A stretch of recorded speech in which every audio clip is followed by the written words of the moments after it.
I don't have anything to do, so I'm going to talk.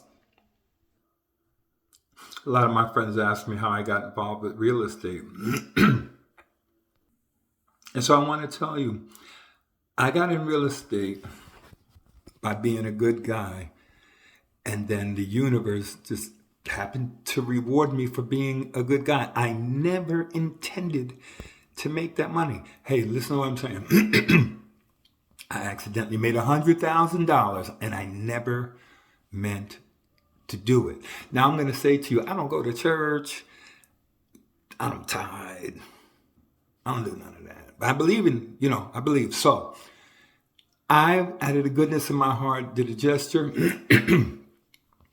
And as a result, I was rewarded $100,000. And while I was sitting down one day thinking about it, I realized everything I call luck, it's not luck, it's God. It's not luck, it's God. Because simple Danny that doesn't know much accidentally made $100,000. I'm getting ready to tell you the story on how I did it. I used to work for a mortgage company that was located in Nanuet. I got lucky to get in there. I don't know how they let dumbass Danny get in there, but here I go. So anyway, I got this customer that comes in and he wants to get a mortgage and he's got a contract on a property. And anyway, he asked me to get the loan.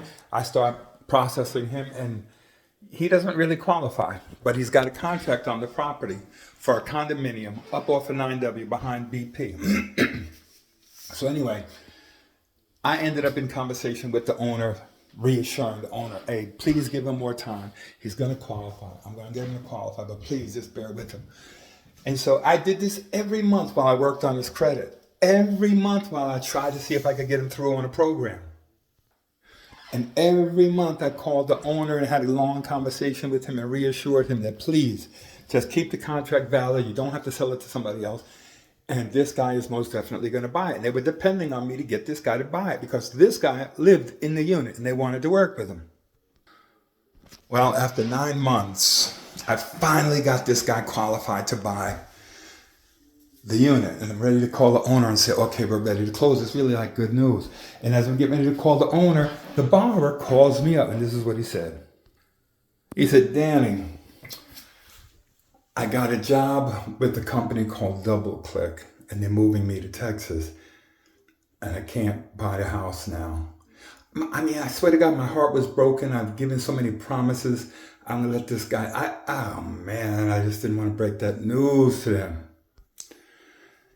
In conversation, the company that I work with said, Danny, we can get you a mortgage if you want to buy something. I said, what? Me? Okay.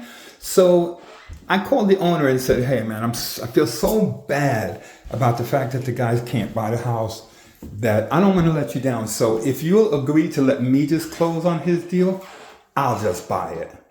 And he said, really, Dan? I said, yeah. And I was kind of feeling good because somebody was going to give me a loan to get something. So he agreed and I said, okay, I'll do it.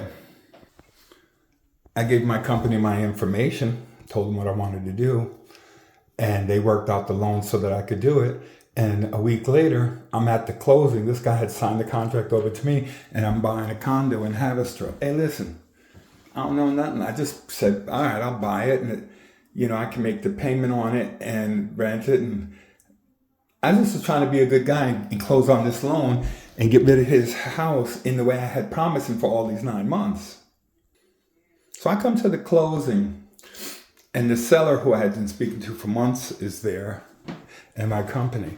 And we sign all the documents and everything. And they hand me over the keys and like I'm the proud owner of this condo. Like I'm saying, man, this is really? So anyway, as we get ready to leave the closing, he says, oh, Danny, this is the guy that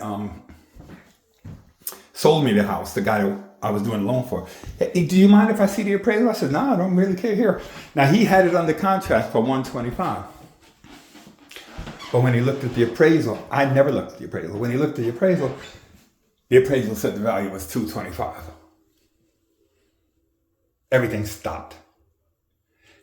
And when it comes to signing the documents and everything, there's an old biblical phrase called, too late. Anyway, so we all left. And at that time, that was 1999, I moved to Georgia and I asked the realtor to rent that property out for me. I had a payment of like $1,200 or something like that. This realtor rented this thing out for $2,000. I was getting $800 a month. I thought I was a baller. Anyway, I go to Georgia. I'm getting this $800 a month. This person who's in there pays religiously every month. And then one day after a year, they notify me, Danny, we've got to move. So the realtor is giving me that news. And I asked her if she could sell it.